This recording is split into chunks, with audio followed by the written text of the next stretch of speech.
साहिब बंदगी सतनाम। ये देश, ये लोक कर्म का लोक है। यहाँ पर कर्म प्रधान है। हर इंसान का यहाँ पर लेखा जोखा है। जैसा आप कर्म करोगे वैसा ही आपको फल मिलेगा। यहाँ पर तो बड़े बड़े देवी देवताओं को, भगवानों को भी अपने कर्म का फल भुगतना पड़ा, तो आपकी और हमारी क्या औकात है। इसलिए अपने कर्मों को बड़े सोच विचार के करें। हर कर्म के पीछे एक फल छुपा होता है। उस फल का पूरा विचार करें कि जो कर्म मैं करने जा रहा हूं उसका फल क्या होगा।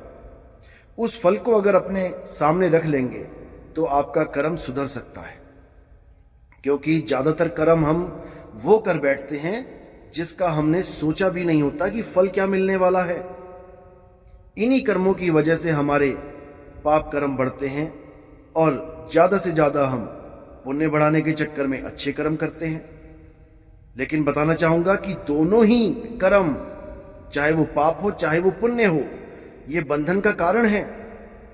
दोनों ही बंधन है। पाप पुण्य ये दोनों बेड़ी, एक लोहे एक कंचन केरी।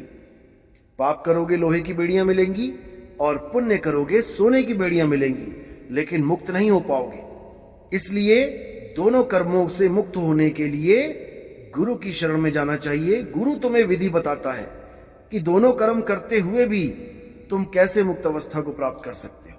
ये केवल एक गुरु ही बता सकता है, गुरु के अलावा और कोई नहीं।